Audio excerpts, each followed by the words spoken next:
I've got a question. Yeah. Okay, it's a naive question. Can we go back to this 1D experiment? It's slide 2 here, slide 2, number 2. Nope. On this one. Yeah, slide 2. Let me see, because I do have this in front. Okay, I'm very sorry. It's just a very trivial question about the way you compute your band structure. So I don't get it. So obviously, well, you have no periodicity. So how do you choose your Brillouin zone? I don't get it. Yeah. Here is no Brillouin zone. What is computed here is COMSOL on this very structure. So what is vary here is not any momentum or a quasi-momentum. What is vary is the ratio between the lattice constants. So here is the full spectrum, and it's not resolved by any quasi-momentum or anything. So it's not a band structure. Okay. And then because it's a different way to represent things, I've got some difficulties to understand why you have a topological gap. You know, I mean, it's just because it's a different way to represent things. So I mean, your edge mode, I can see a couple of points in this. I mean, I don't understand the structure of your edge mode in the topological gap. If you zoom on it. Good. So this is just the bulk here. Yeah. And the Phason is called fixed. Now, so at a fixed Phason, you only get a point. Okay. It's just a localized mode here at the edge. Okay. As you change the Phason, which we do on this axis, the frequency of this mode goes up and down. Okay, and one thing that I better understand is the next slide. So let's say, so it goes up and down. The green thing here represents the mode on this axis, and it's a chiral mode because it emerges from the lower band. It goes up and it comes back and it dives in the upper band. And this red one is on this side, so this is why we call it chiral. There is no counter mode which do the opposite. The counter mode is on the other side. Okay. One thing that I find easier to figure out is on slide 3. If I look on slide 3, yes. On slide 3, I can really see that effectively you have a bulk mode and another one which is a boundary mode, because we can really see that it's decreasing along, but once again, so here the quasi-periodicity is due to the fact that you change the vertical position of your kind of hat, isn't it? It's that's right. So let's say this mode was obtained to a fixed representation of this one.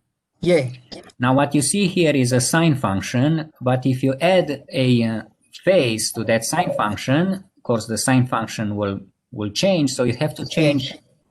And if you now redo the calculations, the frequency of this mode will change, and if you put the data together, then the frequency shows like that. So here is the phase, and then you see this mode going up.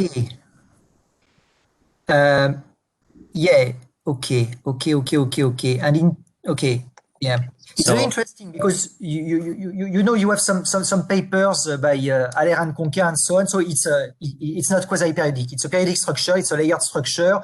You have a boundary, which is your case here, and effectively you have two types of mode. You have block modes and you have boundary layer modes, and you have something which is like the counterpart. So we can see you can view it as a layered structure, but it's a quasi-periodic layered structure, and effectively you have the bulk mode, and the other one which is the boundary layer mode.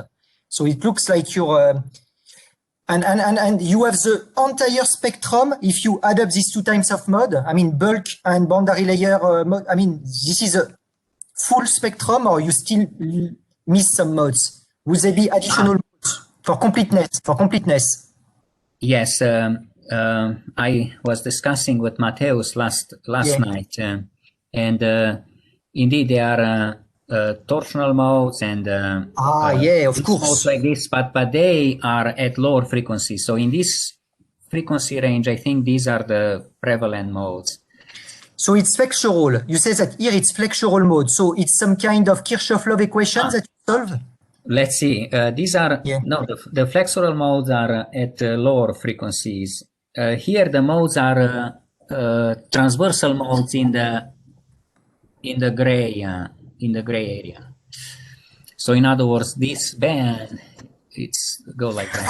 Okay. They are in plane. I did not get it. They are in plane. Okay. So in plane of this guys. So this motor shakes it like this along this axis. Yeah. So then it generates a wave like that. Which is the prevalent waves at these higher frequencies, because if you go it lower than the other modes,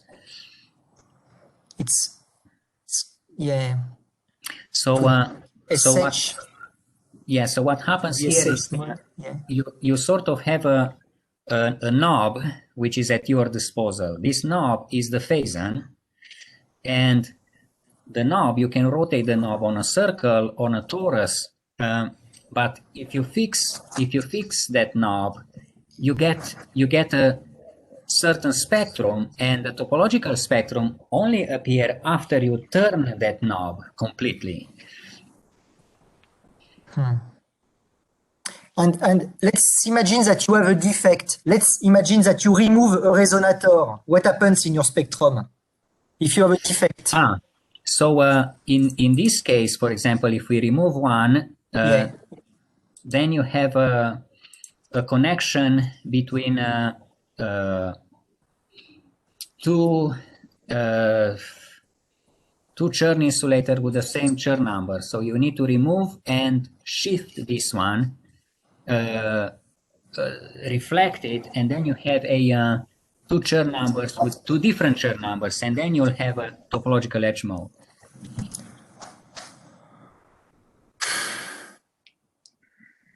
Yes, Martin. So, Emil, thank you. In this experiment, what is the quality factor of the individual resonators? So I think this is okay. This is from Massimo's lab.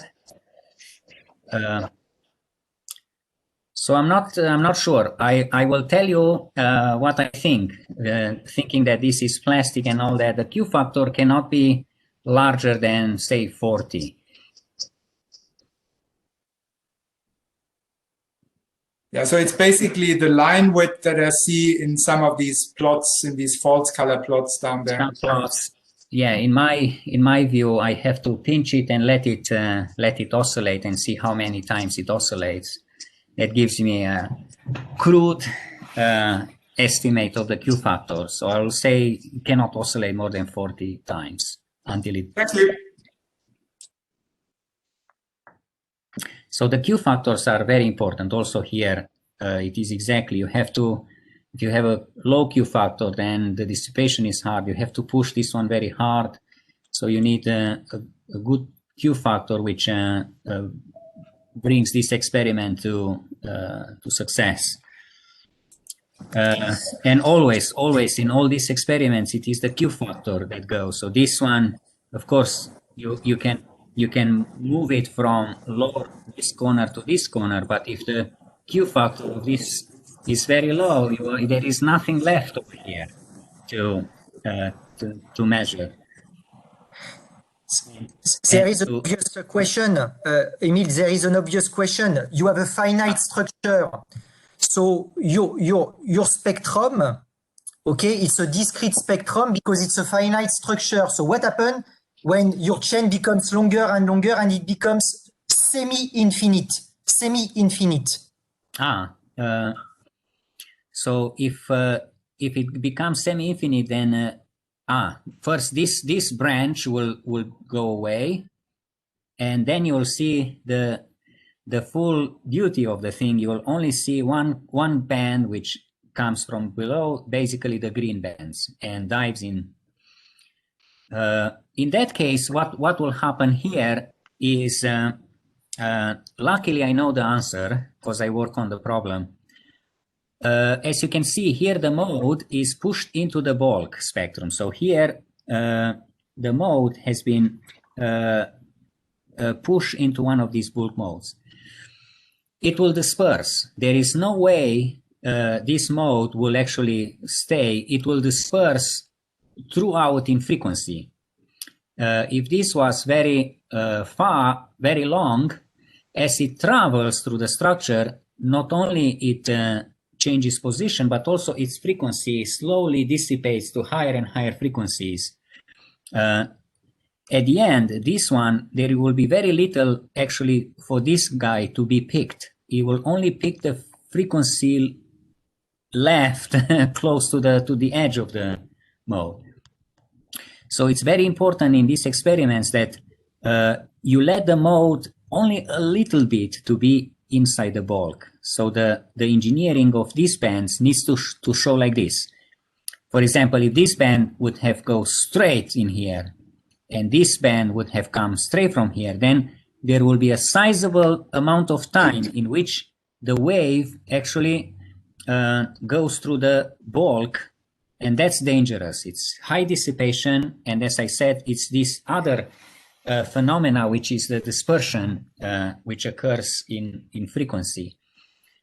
So you want this one to be as small as possible. The transfer from left to right through the bulk needs to be very, very short.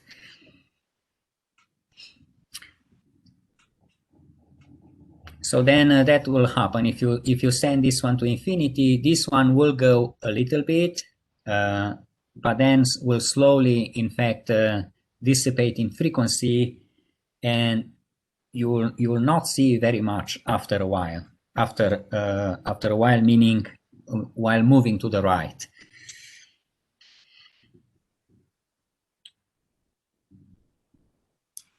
So it's I have a question, Emil, if you are still yes, time. thank you. Thanks. Yeah, it was very enlightening talk, but it was first time for me to know about Phason. So I'm a bit, maybe I was a bit lagging behind that. How this in your experimental this slide, how this D1 and D2 comes and how you arrange them? They are on top of each other or side by side, or? I mean, maybe the first question is why it was D1 and D2? These two different, because your theoretical resonators were sitting in the same distance, right? So here they are equally spaced. Yeah. These are also equally spaced, but they are spaced by different distances. So here the spacing is by D1, and on the top the spacing is by D2. But why you adopt this model? I mean, why? I mean, how this D1 and D2 you achieved? I can tell you how. We plotted the spectrum, and the spectrum comes to be like this. We chose the ratio. So here is the ratio. We chose the ratio which gives us the largest value of the gap. Okay. So here we chose it. We knew that these gaps will open. We knew from the beginning, but we didn't know how big they are until we did the calculation. Once you have the calculation in front of you, then you can choose the ratio, and you want the gap to be as large because then the effects are much nicer. So we always start with a console simulation. Wenting does all this tune-up before. We look at this spectrum, and then we decide, okay, this shall we go with this gap, with that gap, shall we go with this gap? and we choose the largest one, and then we go in the lab, and here is the structure. So you can see with the chosen parameters, then the first row is tightly bound to each other, and the lower one, it's a little bit more spaced. So that was the design.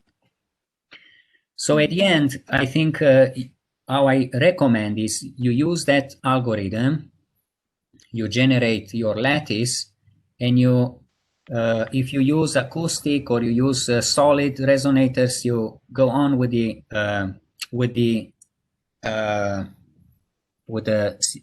COMSOL simulation, and there are a few things to adjust in this algorithm. So you can play with this lattice and this lattice, and also with this function f. So you can generate different lattices, and COMSOL will give you an answer in less than 30 minutes. It will show you a spectrum like this, and then you decide, okay, the best for example, if I look at this one, I will decide, the best theta is this one, and sure, this pattern is the best, and so on. Because you have a large gap there, and you can tune your system more easily for that picture because of that. Let's see. If you, let's say, I'm putting this one back. Let's say this gap was very small. These resonant modes, they do have a width. So if they have a width, it means although you excite at this frequency, because of the width and the gap is very small, you will also excite the bulk modes, and you don't want that. So you want this boundary mode to stay comfortably in a large gap. So when you excite it, you only excite the mode. For example, if we will go with this tiny gap, for sure that will happen. The quality of the source we had, it would have excited also bulk modes, because the width, the width of the source was comparable with the width of this. Yeah. Okay. Thank you. Yeah. Thank you for the question. But surely to generate the butterfly, the Hofstadter spectrum, you would need a very large sample, no? I mean, if it's a very small one, it's a purely discrete spectrum. You can't get the Hofstadter spectrum. I don't understand how you generate this. If you have so small, even your lattices, your 2D lattices, they are very small quasi-crystals. Very small, no? This one, as I remember, this is, if you count how many modes you see here, it's exactly the number of resonators we have. You see, I want to show something else, but why it doesn't come up?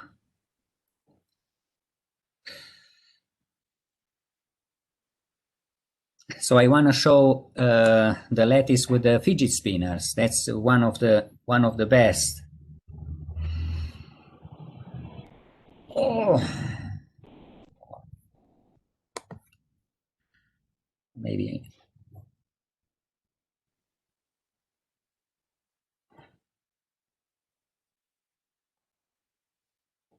I just have a lecture on Friday for mathematics community, and I show these experiments, and they were absolutely amazed by. So here is the fidget spinner, and so in this case you can put them again. You pattern them, and then this spectrum comes from the experiment. You can reproduce this spectrum quite nicely. With such a small structure, that's amazing. Yeah, so here are, yeah, one can try. You don't need more than 100 points to get, you cannot resolve the small gaps, but at least these big gaps, they all show up. You don't need more than 100 resonators to get a a quality of the Hofstadter spectrum like this. Yes, this is amazing. I thought this would be, you would need a huge number of resonators, actually. I'm very surprised. So the convergence to the Hofstadter, the real spectrum is very fast then. It's not convergence, it's a very fast one. I wouldn't say, it's only the gaps. So that you pick up the gaps quickly. But then if you look over the details, if I zoom in this one in a real Hofstadter, you'll see zillions of modes. Yes, well, yes. If you work only with a few, you will only see a few modes and a few modes and a few modes. But somehow the structure of the gaps come to be correct with 100 modes, and it should be, because already at 100 modes, I took out, let's see, this is an edge mode. You see, this other end is so far that it's clearly we are in the regime where we can comfortably can think of this as semi-infinite. Yeah, but this is okay. This is for the edge mode, but regarding the bulk mode, we'll see the other end. Yeah, but here realize it's not a quasi-crystal. Here, what we will be looking is for these edge modes, and as long as the system appear semi-infinite to this edge mode, we are in the right regime. So we are not interested in reproducing the Hofstadter spectrum, but rather producing chiral edge modes. Okay, so I agree. As long as these chiral edge modes come right, we are in the right physics. And it turns out, even if you judge from here, I can even stop here and I can use the physics of these guys. Camelia is wenting around. Or wenting, are you logged in? I don't remember if this spectrum was done on this particular structure or on a larger one. Sorry, could you repeat again? Do you remember if this spectrum was obtained for this particular structure or a larger one? For the smaller one, with just one resonator on the top, on the very left of the top. But and it was this structure was not more resonators than we have, right? As we see here. Okay. So thank you, Wenting. It's exactly like I said. If you zoom in over here, something that should have been a bulk spectrum, if you count, there are only a few modes here. And there are, again, a few modes here. Clearly, we have not resolved the bulk spectrum entirely, but what's important for us is that the gap comes at a correct, and even the size of the gap somehow comes correctly. And then we have a continuous mode, which then when we take a boundary, which is chiral, so it moves up from the bottom and it dives to the top, and that's what we are looking for in these pumping experiments. Not sure if you've seen this one with the fidget spinners, where you see this wave channel. So that's your bulk mode here, or not? Is it a bulk mode? No? Still edge? Oh, this one? Yeah, so what we are seeing, yes. So this one is a domain wall, and this will be a bulk mode. Okay.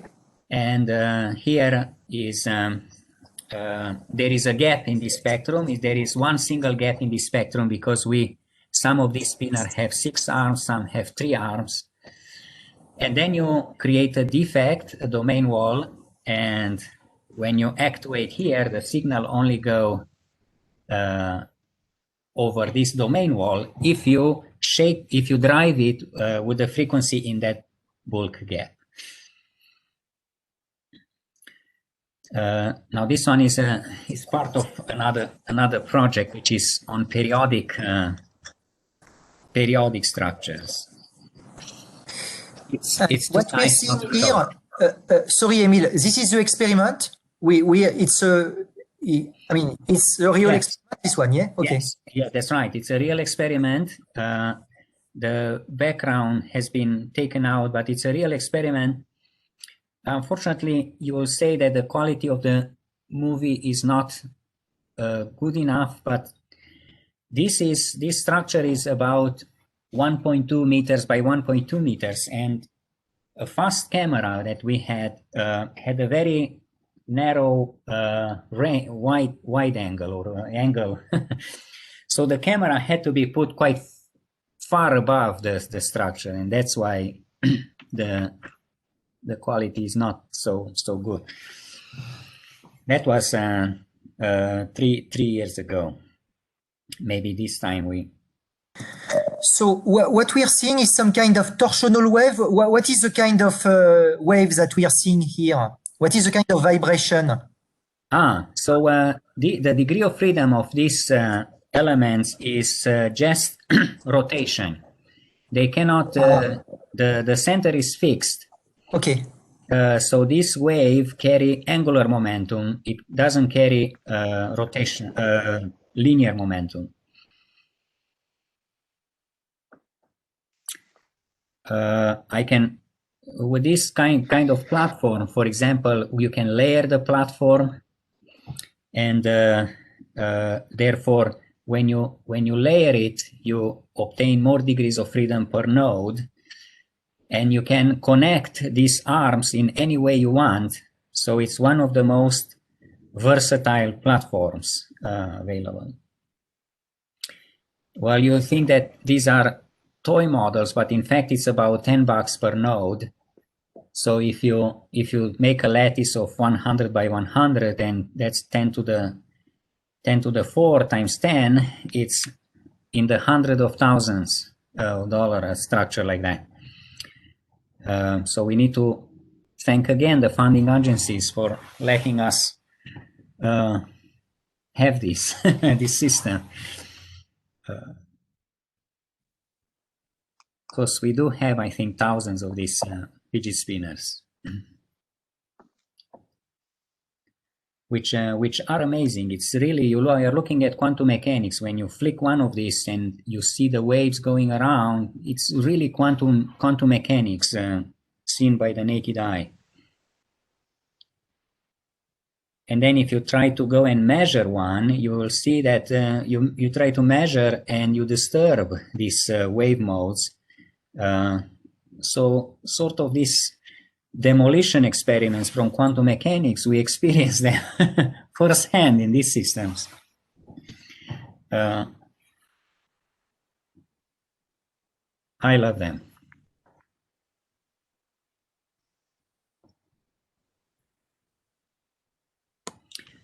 So maybe I'm very curious if any can say, is now more clear what the Phason is. Speaking of which, Emil, if we go back to your presentation, the main presentation, so with all your theoretical stuff. Yeah. I have some difficulties. Okay, so I'm just accustomed to the cut and projection method. You know, I generate quasi-crystals from a periodic. So can you link the two, essentially? Yes. This is one thing which Johannes taught me how to do it.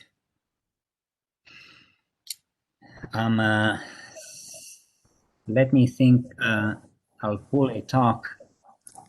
I mean, if there is a link, it's absolutely fantastic. So I pull a talk where I know I have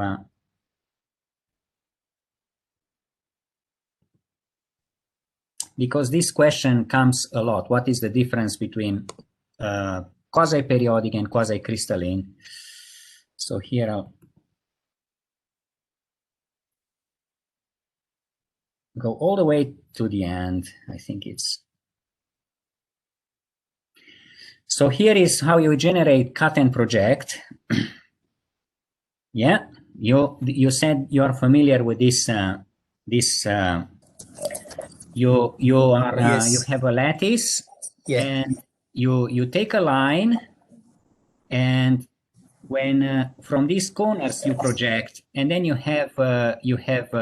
then you take this line out of the context together with the dark points, and you have the lattice.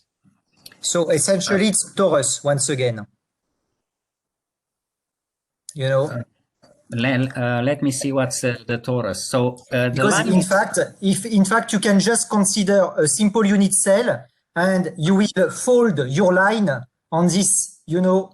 Very good, because this is exactly what I'm doing here. Yeah, exactly. Yeah, you scan it. Okay. So now we fold everything in one unit cell, but you don't want to fold it in this unit cell. You want to fold it in this unit cell. So now here is this line, and then in this context you have a blue line, and the blue line goes like this. It's in fact this blue line. Don't count the interrupted line and this line. This is called the transversal. And now, as you wind the line, you wind it, you intersect this transversal, and every time when you intersect, you drop a black point, and then you unwind the line, and you get the same pattern as here. Now the tricky part: when this line happens to intersect, then you can conclude that in some sense the pattern is fully determined where you start the process, in fact, from this blue line. But the blue line is not continuous. It has two branches. And there is a confusion when the line is right here, a line with this dotted line. Which point do you put down? Do you put this point or do you put this point? The only way to answer this question is to take away these endpoints and consider the limit. So you go to the limit, and of course, if you come to this limit, you will generate a pattern from this point. And if you consider the limit coming this way, you'll do a pattern generated from this pattern. Now what happens is that these two patterns are different.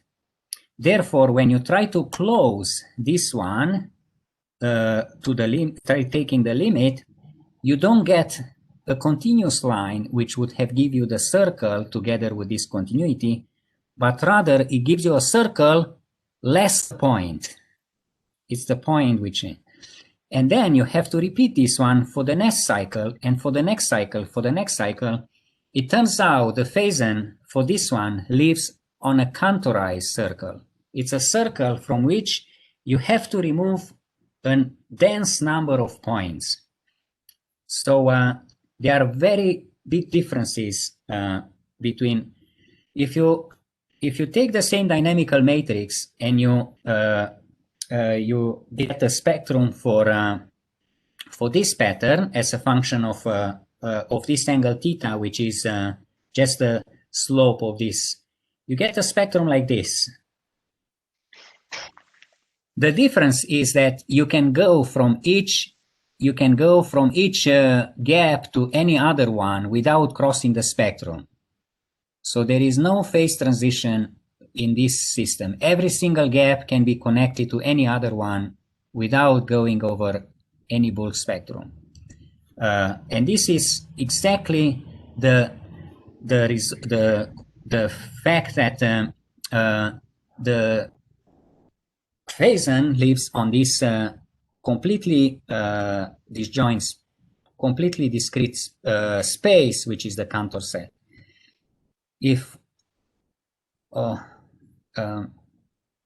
So if I pull any other spectra, if I pull the spectra for the quasi-periodic, now you will see what the difference. So let me do that quickly. Just one moment. So, according to these schematics, the counterpart of the block vector is theta, essentially. That's theta, which is the good parameter. It's a good parameter. So theta sits around as a good parameter, and you see, if you don't vary this theta, then all you get is a bunch of black and white stuff. While when you vary theta, you get all this structure, and only then you start to see what you are looking at. Because if you only take a certain theta, you will not be able to figure out. And so the endpoints of theta goes from 0 to 0.5. And how do you get the endpoints for the interval? How do you figure out the interval for theta? That was a little bit tricky, I should say. So theta is the slope. So I can start with a theta which is horizontal, and then I go over the diagonal. And from there on, it's the same if I turn this one by 90 degrees. So theta as an angle should go from 0 to 45 degrees. Question mark, what happens now if you are in higher dimensions? So you generate a two-dimensional, because this is a one-dimensional quasicrystal. So now if I generate the Penrose lattice, so I work out, for example, projections from 3 to 1. Yes. And in that case, you get characterize tori. So in other words, it's almost like this one. Let's make sure that if we round up this this transversal, you get a quasi-periodic system, and the Phason space immediately becomes a circle. And the same is for in higher dimensions. If you can round this transversal, you get a quasi-periodic structure. And then as you go into this, it's a singular limit, you have to take out points from the tori. So you'll have to take out, in fact, the whole orbit out of the tori. That's called a characterized torus. And it's the same kind of problems appear. For example, you for this 1D quasicrystal, even if you vary the Phason over its rightful space, you don't get a topological spectrum. In other words, when you vary it, you should see a continuous move of the boundary modes, sort of covering the whole gap. But here, this edge mode, the frequency of the edge modes makes jumps and leaves gaps behind. So the lesson here was that 1D quasicrystal, they don't have topological edge spectrum, and you have to, if you want to have a topological spectrum, then you have to include this part of the transversal into the process. And that means in the lab, you have to, as you, for example, move the point from here to here, it's almost like changing the A into B continuously. So you have to do an additional move in the lab besides moving the Phason over its rightful space.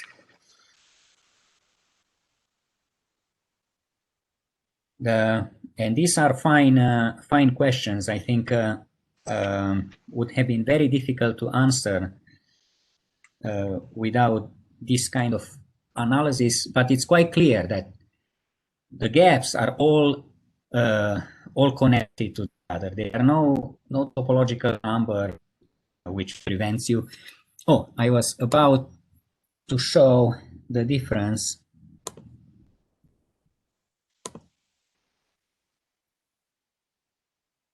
So if I'm concentrating on this graph, let's see. I thought the quality is better. If I try to go from this gap to any other gap, as you can see, I have to cross this spectrum right here. So that kind, or if I want to go in here, I have to cross this spectrum. Everywhere I want to escape such a gap, I need to cross spectrum, which is, as I show, it's not the case for the quasicrystal. So in here, if this one has a Chern number 1, Chern number 2, going from one to another, it's a Chern number. You have to go to a phase transition, and that's why is the reason this spectrum exists over there. So okay, but what you said is true only for the one-dimensional quasicrystal. What about the two-dimensional quasicrystal? It won't be topological as well? You can do, I mean, you will still have this connection between the gaps and so on, or? So because, as I said, the Phason space, it's still not a smooth manifold, you will not be able to define a Chern number or things like that. For a projection from 3 to 1, the same problems appear. And I think there will be, one needs to be very careful when analyzes quasicrystal from this perspective. So the fact that the Phason space is a counterized torus and not a smooth torus, then you will not be able, you have to be more careful, but who knows? We stop at the 1D case. This was a project with Johannes Kellendonk, and figuring all the ins and out was very, very difficult, and the computations were very difficult. We wanted to make sure the convergence. Maybe when I will hand the slides, I'll give the reference, because the lattices that we work with were quite large, and therefore the periodic approximants for this theta will give errors of the order 10 to the minus 9. So what you see is very close to the real deal. In the process, we also back it up with mathematics, that the edge modes, the edge spectrum has gaps, and that you need to include that line. Once you include that line, that missing line in the transversal, you go back to topological edge spectrum. So but of course here you extracted topological edge mode, but you would have many of them. So do you have a theory to be able to figure out where they are in the, full spectrum? Let me see if I understand. So you're talking about the quasicrystal? No. When you generate these patterns, so when you enlarge the pattern, you will have many topological edge modes. You will have many of them. And so how do you locate them in the spectrum? How do you figure out their position in the spectrum? So we are always looking in the gap, and this bulk boundary assures us that there will be something in the gaps. So we only look in the gaps, and what we can figure out is how many of them should we find, and the number of this chiral edge mode should be equal to the bulk topological invariant. And if you ask how we calculate the topological invariant for these quasi-periodic structures, there is no periodicity here, so you just cannot apply the formula for the Chern number. There is a way, but an even nicer way is through this kind of line. So you calculate the integrated density of states. What is that?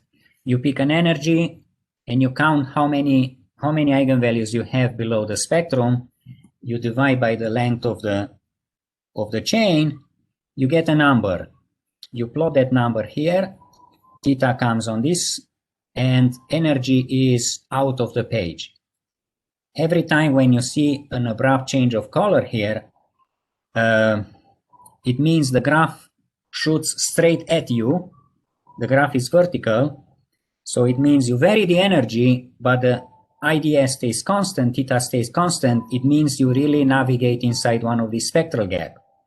Only when you navigate inside of spectral gap, the number of eigenvalues don't change, therefore IDS doesn't change, so on. And then you see these fine lines, and you can immediately associate, this line comes from this gap, this line comes from this gap, this line comes from this gap. It's very simple to associate all these lines, and then you fit these lines and you find then they are always can be fitted in this way. An integer plus another integer times angle theta, and these two numbers are called gap labels. Now, if you approximate this one with a quasi-periodic structure, then this number here will be equal to the Chern number. So you don't need to calculate the Chern number in any way. You just fish it out from this extremely simple calculation. So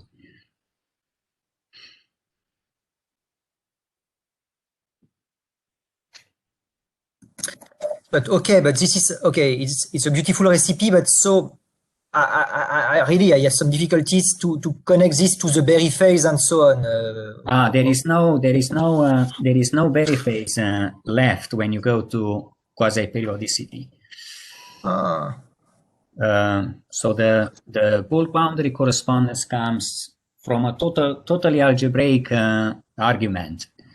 When you lose the Brillouin torus.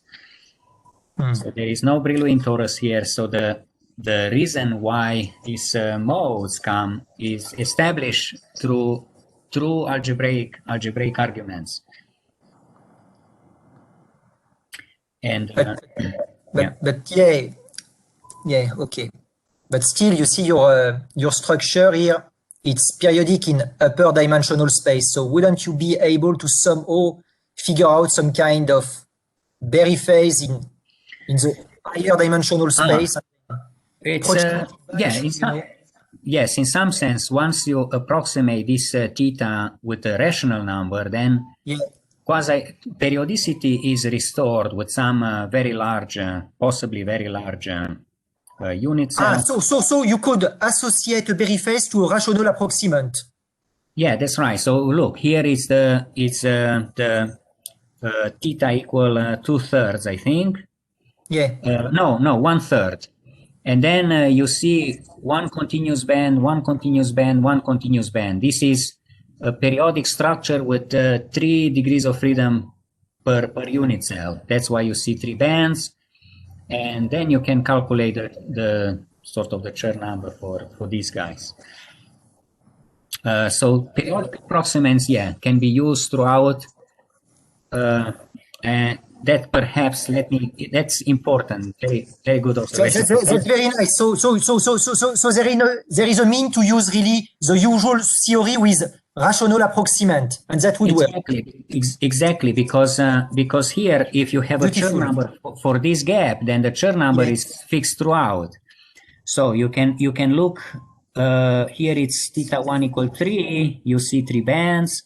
I can show you where theta is. This one is I think 3/4. So you should see 4 stuff. Every time when you have a rational approximant, then you only see a finite number of bands, and so you can use the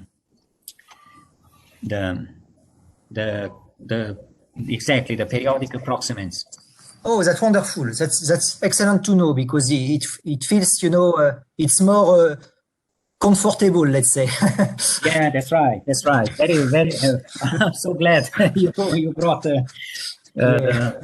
the usual recipe. Okay, excellent. Yes. Thank you. now, okay. I mean, all this is beautiful. All this is really beautiful, but you know. But let me abstract. Let me show one caveat from a work with Massimo and Matteus, where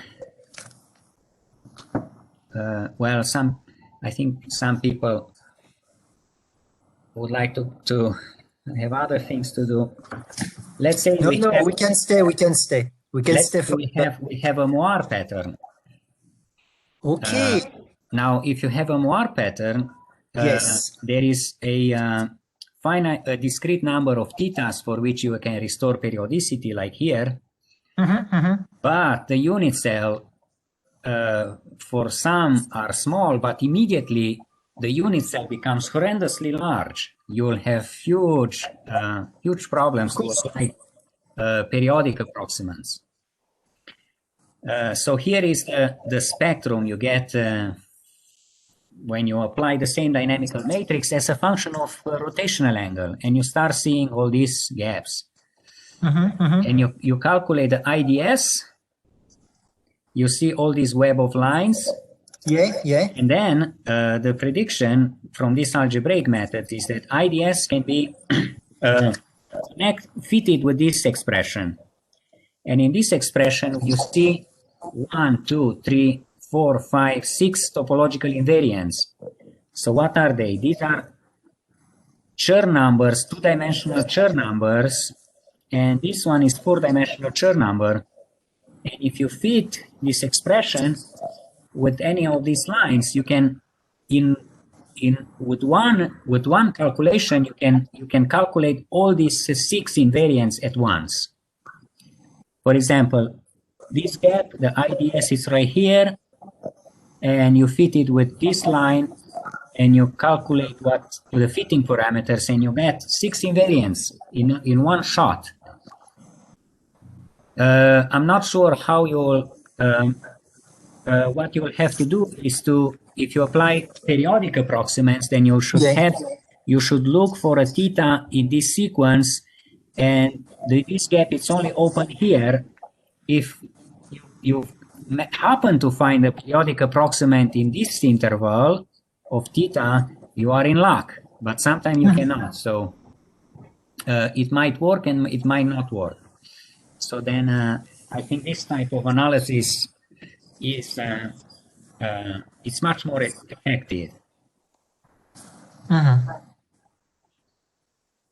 it's fascinating because it's totally, I mean, totally original. I never came across this kind of stuff before. So I should acknowledge, unfortunately, almost at the end, that all this thing comes from very special work by Jean Bellissard. Oh yeah, Bellissard, yes. I know his papers from the 80s and so on. So he was telling us already in the 80s to use these tools, and only now in 2021 we start using them. Such a shame, I should say, but it's all his work. Here we just go through his machinery. And how to say, including this way of looking at the Phason in this way that I presented. Yeah, it's really beautiful. So my hope is that because we have this explicit algorithm, that people will give it a try to see how it works. Yeah. Sorry, Emil, I don't know if you Vincent Long had a question just before leaving, and I can read to you. Vincent asked, how does the relation between the Phasons and the adiabatic theorem manifest in your experiments? So we know if the adiabatic theorem says if we have a Hamiltonian which depends on one parameter, and in the spectrum it happens to see an isolated eigenvalue. So it's away from any other parts of the spectrum. Then the adiabatic theorem assures us that as we do the real dynamics, so we have to do the time-dependent evolution of the Schrödinger equation with the time-dependent Hamiltonian.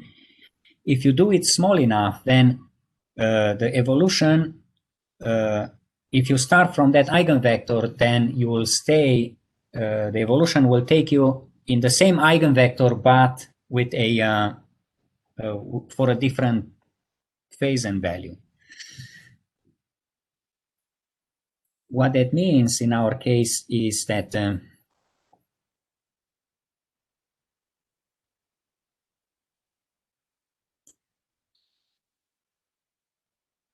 it assures us here what we are doing, we are really doing real dynamics. We are not doing static. This is push fast, everything is push fast.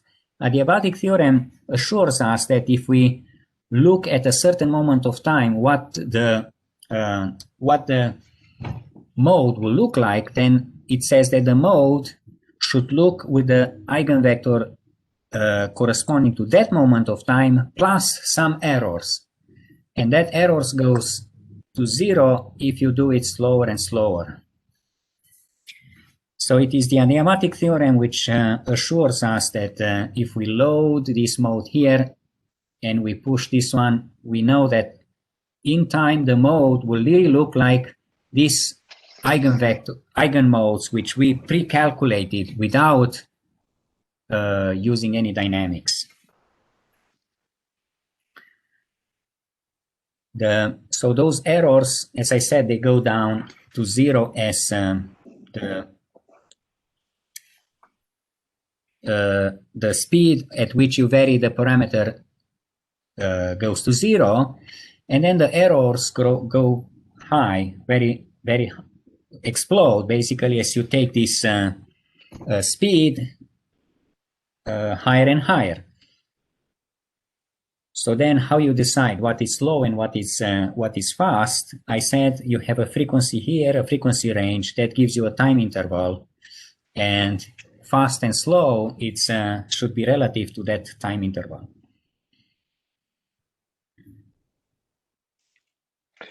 Okay. Shall we stop here? Obviously, if someone else have questions, can contact you or write by email. Yes, I'll be very happy. Okay, let's thanks again for the great talk, Emil, and yeah. You could also say that he did 1 hour of questions and answers. Yeah, I wanted to say that it's again a perfect timing, 1 hour of Q&A session. Okay. It's good. Thank you very much. And just before closing the session, let me announce that the next speaker is Nader Ngeta, which most of you knows very well. Yeah, and see you next week. Thank you very much. Okay. Bye. Bye-bye.